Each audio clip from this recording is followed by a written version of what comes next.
Are you doing this right now? I just gave birth to your babies! The hospital room smelled like bleach and regret.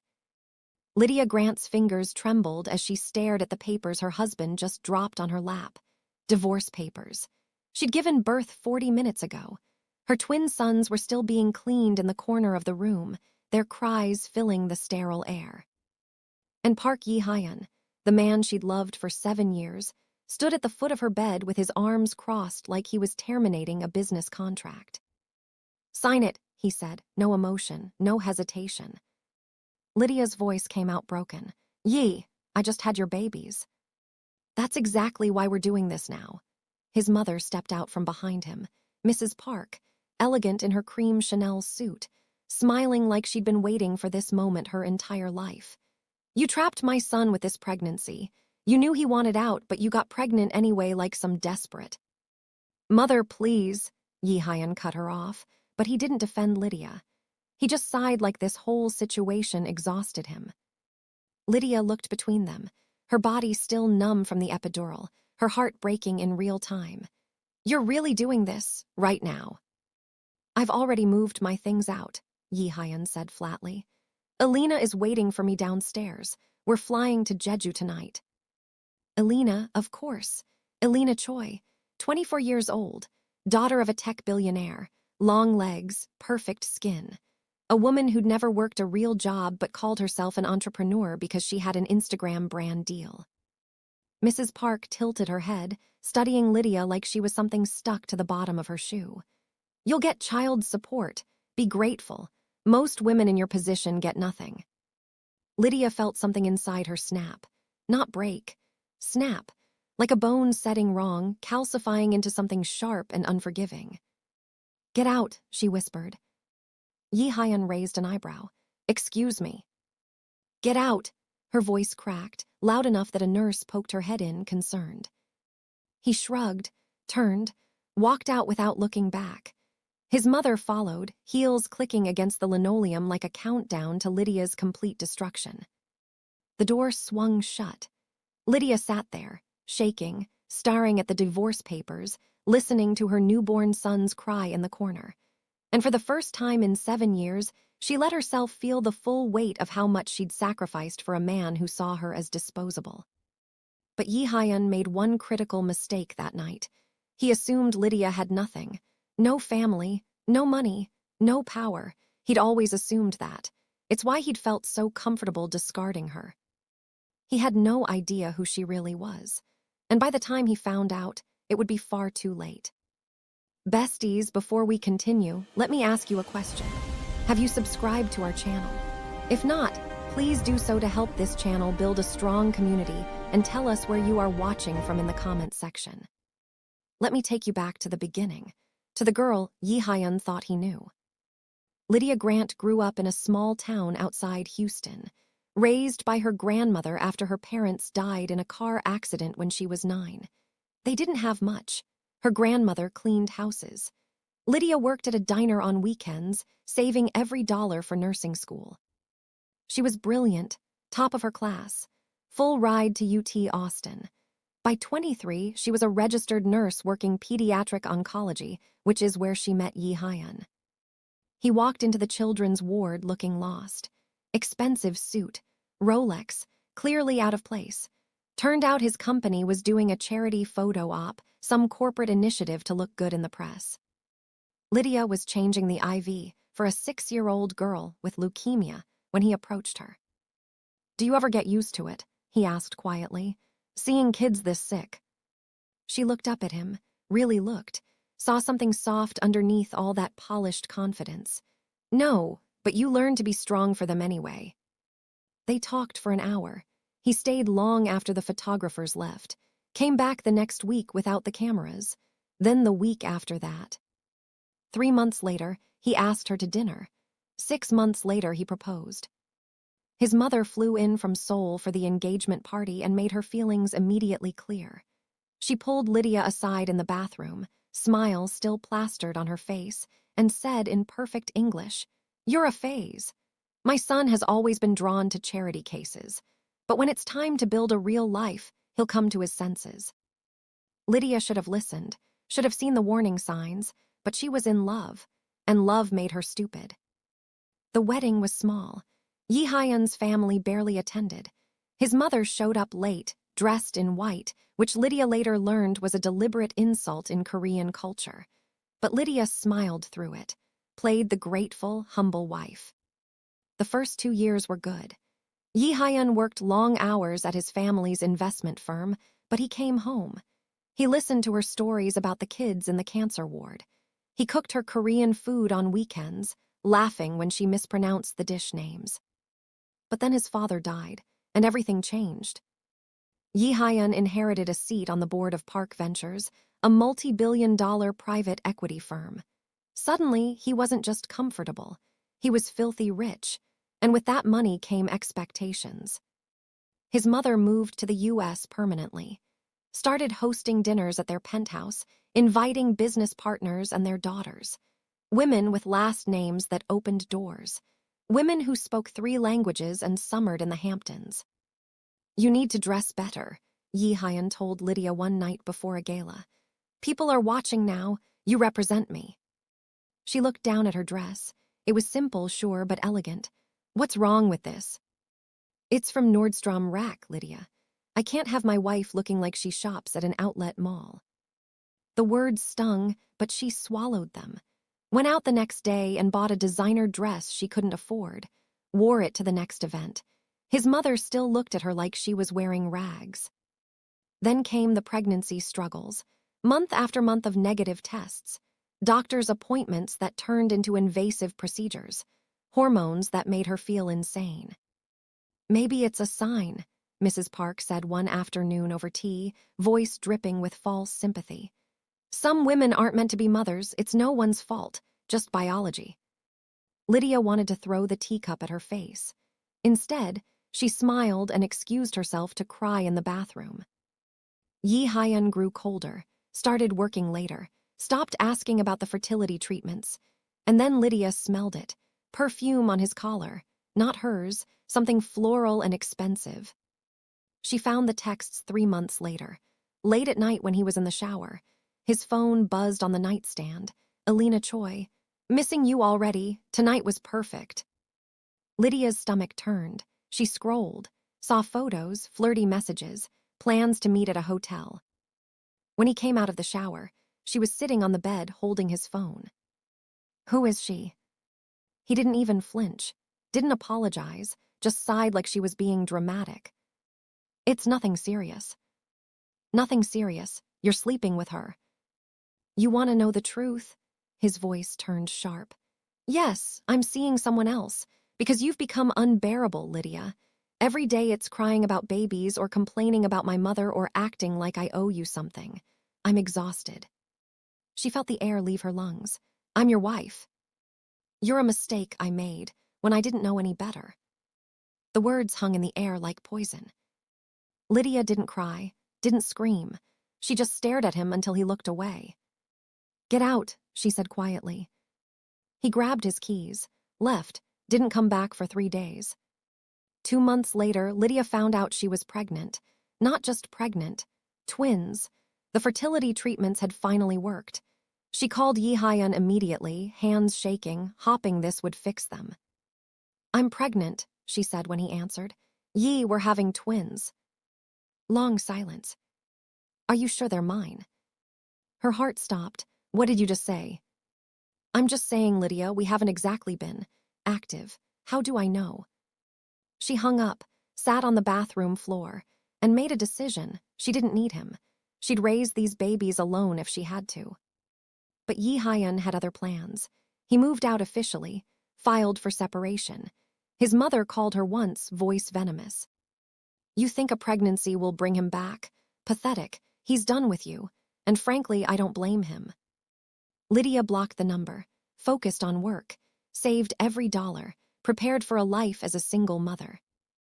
At 37 weeks, her water broke during a night shift. She drove herself to the hospital, delivered 2 healthy baby boys after 19 hours of labor. Alone, no family, no husband. And then Yi Hyun walked in, with divorce papers. The first 3 months after the twins were born felt like drowning. Lydia worked 12-hour shifts at the hospital, her body still screaming from the C-section. She'd come home to 2 crying infants, formula to prepare, diapers to change, laundry piling up like a mountain she'd never summit. Sleep became a myth. She learned to function on 2-hour intervals, learned to breastfeed while answering work emails, learned to smile at patients while her own life was falling apart. Yi Hyun's child support checks were insulting. His lawyer had structured the agreement so he paid the bare minimum. It barely covered daycare. Meanwhile, she saw his Instagram stories, jet-setting with Alina, designer shopping in Milan, yacht parties in Monaco. One photo caption read, "New chapter, new energy." Lydia stared at it while rocking one of the twins at 3 in the morning. She didn't feel anger. She felt numb, hollowed out, like she'd given everything to a man who saw her as inconvenient. But numbness has a way of crystallizing into something harder, something sharper. At 6 months postpartum, Lydia got a call from a lawyer in New York, a man named Gerald Whitmore. "Ms. Grant, I'm calling regarding your father's estate." Lydia frowned. "My father's been dead for 20 years. "I'm aware. I'm referring to your biological father, Thomas Grant." Her heart stopped. "I don't understand." "Your mother's first husband. He remarried after the divorce and built a significant fortune in commercial real estate. He passed away last month and named you as the sole beneficiary in his will." Lydia's hands started shaking. "That's impossible. I never even met him." "Apparently, he'd been following your life from a distance. He left specific instructions. The estate includes property holdings, investment accounts, and a controlling stake in Grant and Morrison real estate. Preliminary valuation is approximately $180 million. The phone slipped from her hand. $180 million. It took 6 weeks for the legal process to clear. 6 weeks of paperwork, background checks, and disbelief. When the first wire transfer hit her account, Lydia stared at the number until her vision blurred. She didn't quit her job, didn't buy a mansion. She paid off her student loans, bought a small house with a backyard, hired a full-time nanny so she could sleep more than 4 hours a night. And then she started asking questions. Smart questions, strategic questions. She learned that Park Ventures, Yi Hyun's family company, was struggling. They'd over-leveraged on a series of bad investments in Southeast Asian tech startups. The board was quietly looking for an emergency infusion of capital or a buyout. Lydia smiled for the first time in months. She contacted the best corporate lawyers in New York, formed a shell company, made a very generous offer to Park Ventures' struggling board members. 3 months later, she owned a controlling stake in the company. The board meeting was scheduled for a Thursday morning. Yi Hyun walked into the conference room annoyed. Another corporate restructure, another investor making demands. His mother sat beside him, scrolling through her phone, bored. The door opened. Lydia walked in. She wore a tailored black suit. Her natural curls were styled perfectly. Heels clicked against the marble floor like a judge's gavel. Yi Hyun's face went white. "What are you doing here?" Lydia took the seat at the head of the table, smiled, calm, controlled. "Good morning. For those who don't know me, I'm Lydia Grant. As of last week, I hold a controlling stake in Park Ventures." The room went silent. Mrs. Park's phone clattered onto the table. "This is absurd. You can't." "I can." Lydia opened a folder, slid documents across the table. "Now let's discuss some operational changes, starting with executive terminations." Yi Hyun leaned forward, voice shaking. "You can't fire me. My family built this company." "Your family also ran it into the ground." Lydia's voice was ice.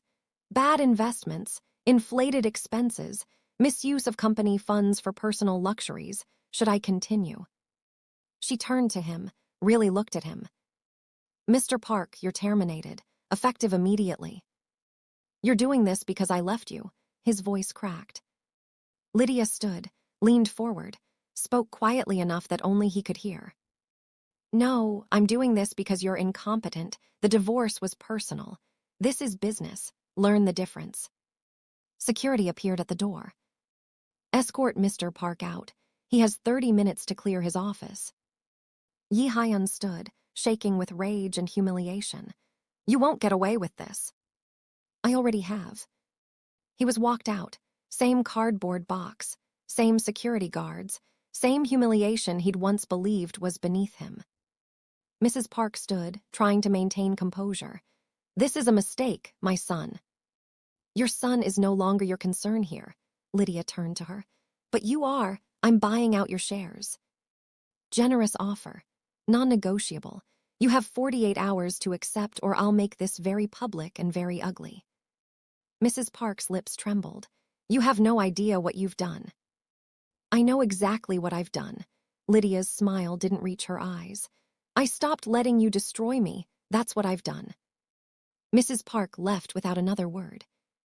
Elena Choi left Yi Hyun 2 weeks after he lost his job. She didn't even do it in person. Sent a text. You're not the man I thought you were. Good luck with everything. Yi Hyun sat in his now empty penthouse. The furniture was gone. Elena had taken most of it, claiming she'd paid for it, which was true. He'd been living off her family's money for months. He tried calling Lydia, blocked, tried showing up at her house. Security turned him away, sent letters, returned unopened. Finally, his lawyer informed him that Lydia was willing to allow supervised visitation. Once a month. If he missed a session, he'd lose the privilege. The first visit happened at a neutral location. A supervised facility with beige walls and toys that looked sterilized of joy. Yi Hyun sat across from his sons, 2 beautiful boys who didn't recognize him. They clung to Lydia, staring at him like he was a stranger. Because he was. They're scared of you, Lydia said quietly. You'll need to be patient. I want to be in their lives, Yi Hyun said, voice breaking. I made a mistake, I know I did, but I want to fix this. Lydia looked at him for a long time. You don't get to fix this, Yi. You get to be present, that's it. You don't get redemption, you don't get forgiveness. You get the chance to be a father. If you can handle that, fine. If not, walk away now. Can we try again, us? She smiled, sad, final. No, you killed us the moment you handed me divorce papers in a hospital bed. You don't come back from that. He swallowed hard. I was wrong. Yes, you were, but I'm not interested in punishing you anymore. I'm interested in protecting them. She nodded toward the boys. That's all I have energy for. 3 years passed. Lydia built something beautiful, not perfect, not without scars, but hers. She expanded her father's real estate empire, focused on affordable housing projects, built women's shelters, funded nursing scholarships for single mothers. Every investment carried intention. Every move carried memory. Her sons grew up happy, healthy, loved. Yi Hyun saw them once a month. Sometimes he showed up, sometimes he didn't. The boys barely noticed. One afternoon, a journalist asked Lydia if she regretted destroying her ex-husband's career. She thought carefully. I didn't destroy him. I stopped carrying him. There's a difference. He built his life assuming I'd always be there to hold him up.